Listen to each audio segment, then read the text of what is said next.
With Jump Force still 5 weeks away, which isn't very long, but it feels like an eternity, I've really been struggling to find games to play. Something to occupy my very limited free time. Currently, most of my free time is spent playing Brawlhalla at this point because I love that game. But while I was daydreaming the other day about Arc System Works possibly making a Naruto game, which I still stand by would be freaking amazing, I started browsing the internet, and somehow Mugen came up, and I had to remember that Mugen was a thing, and I totally forgot about it. For those out of the loop, or perhaps maybe you're like me and don't remember, Mugen is basically a fighting game engine that is incredibly easy to mod. Most Mugen games are horribly unbalanced, but that's completely okay because it's not meant to be a serious thing, it's just a community coming together to make a fighting game, and oftentimes it uses characters that we all know and love from various fighting games, or in this case, anime or DC or anything you want it to be. There are people out there who've made the assets ready for you to put into your Mugen game. That's not to say that it's just dragging and dropping, it is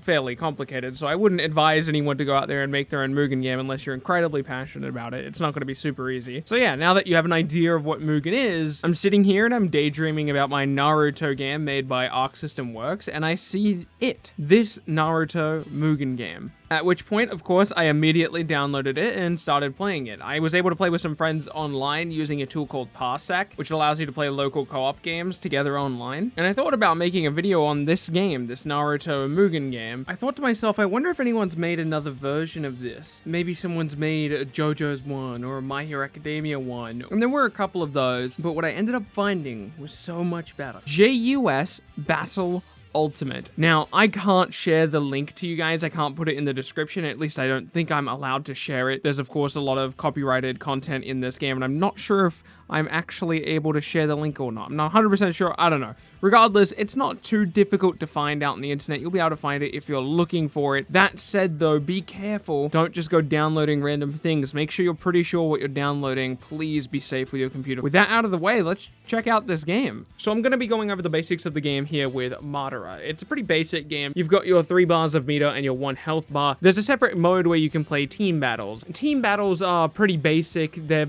imagine Dragon Ball FighterZ where you couldn't switch characters. That's basically what it is. Also, there's no assists. So basically the rounds you will play are your characters instead of actual rounds. And you both just keep playing until one of you is out of characters. All right, with that said, let's talk about the actual universal mechanics. You have 3 attack buttons. You've got your 1, your 2, and your 3, and of course that's a light, medium, heavy. You can also charge up chakra, or whatever your equivalent energy is on your character. I can't actually show that off right now because I'm in training mode and I've already got full energy, as you can see, but believe me, it's there. For special attacks, you usually have motion inputs. On some characters, you can just press down and you'll get a thing.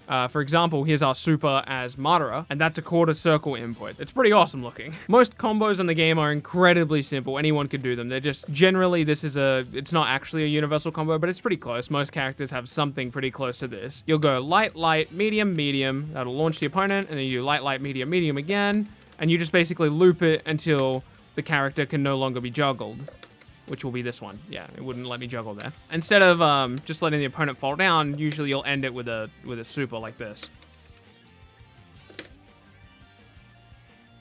And that's what most combos will look like in this game.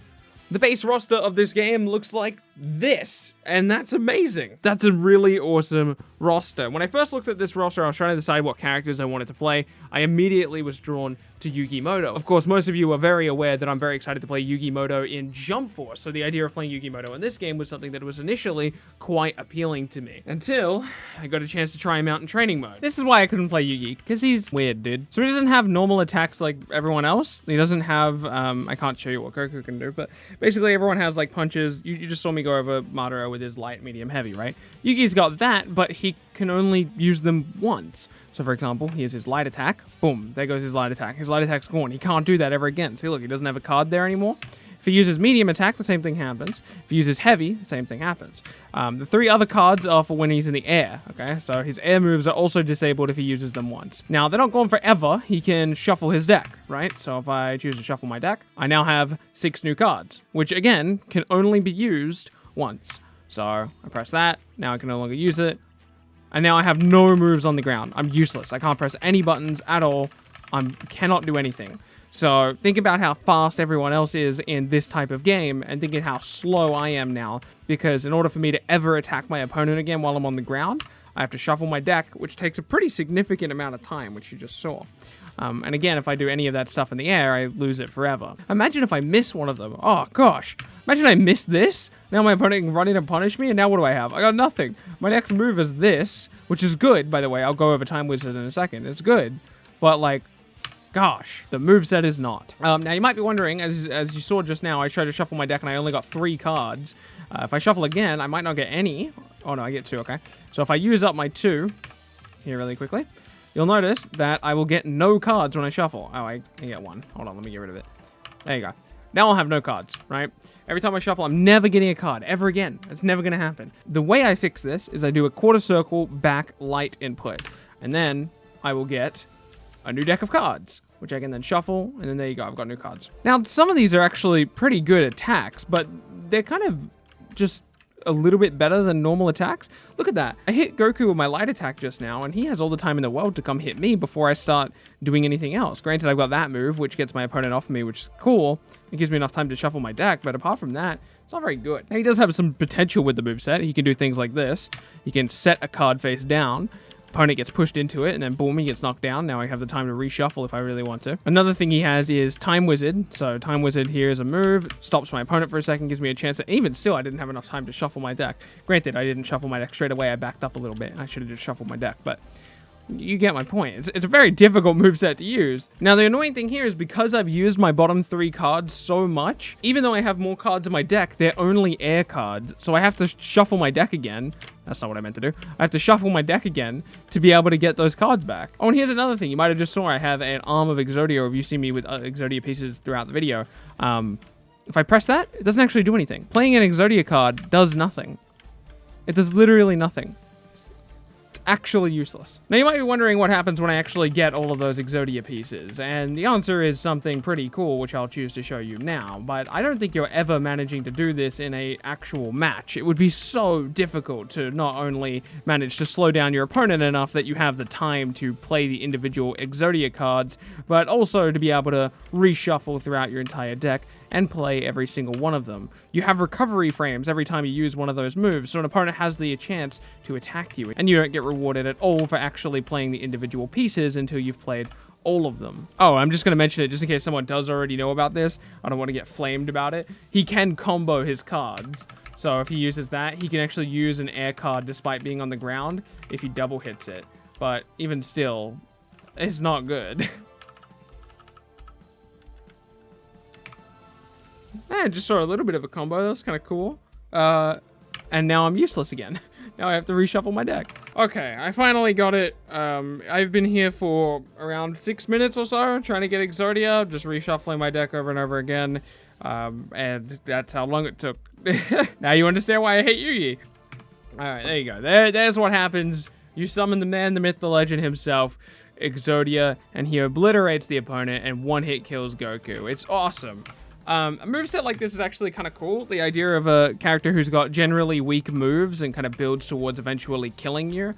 He just doesn't do it fast enough. So obviously I didn't end up sticking with Yugi, but I did go ahead and play some other characters. I was playing in a team-based game mode, so I was able to play up to 4 characters. And my team was the following characters. I knew my team had to include at least one My Hero Academia character, and when I first found this combo on Shota Todoroki, I knew for sure it was going to be him. It's a pretty basic combo anyone could do, but it got me really excited when I first found it because I found it.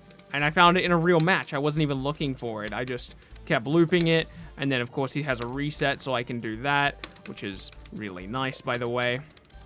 By the time all of that is done, I've got enough meter for a super.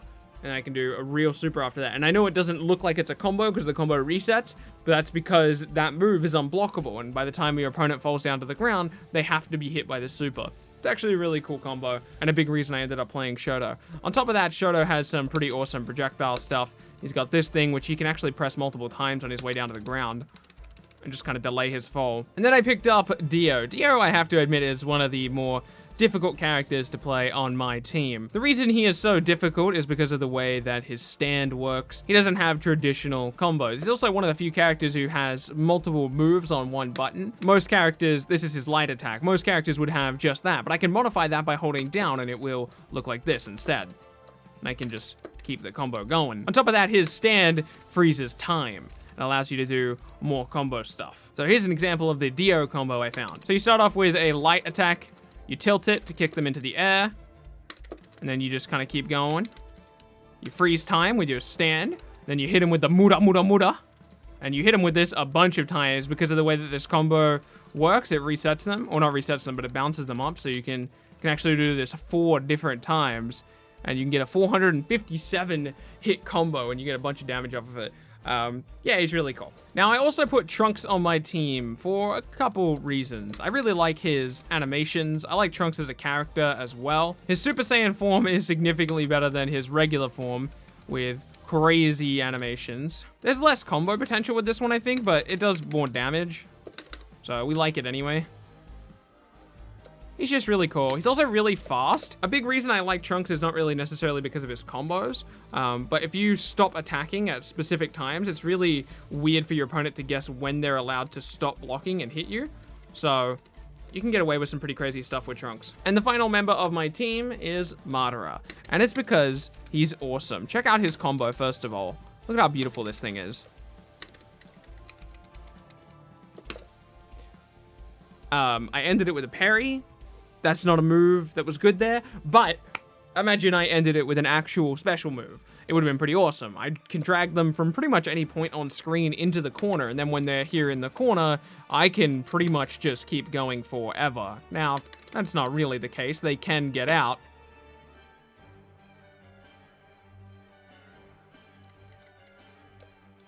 Oh, there you go. I learned something new in this video. I did not know you could combo after his level 3.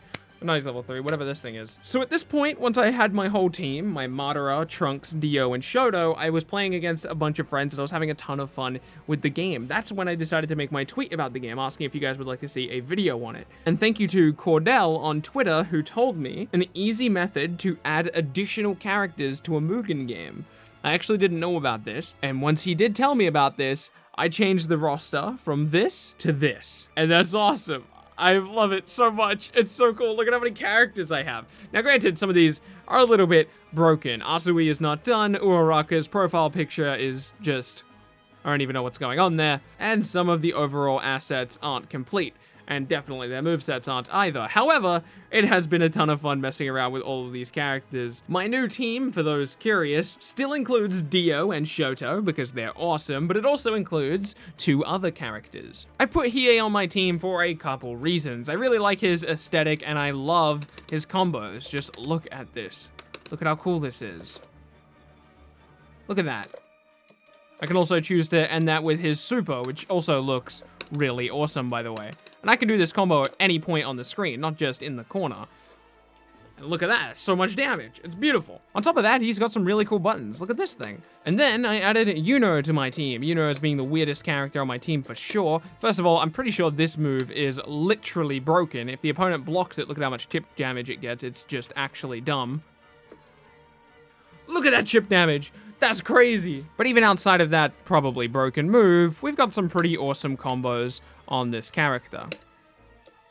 If you'd be interested in seeing me play more of this game, let me know in the comment section below. I'm not planning on doing it right now, but I suppose if there's much demand for it in the comments, then I guess I'll do it. I've got lots of Jump Force videos planned right now, so I don't know where I'm going to manage to be able to upload this, but if it's something you want, I'll try and find the time. Thank you for watching. My name has been Bilbzy. If you enjoyed it all, remember to leave a like on the video, subscribe to keep up to date with future content, and I will see you in the next video.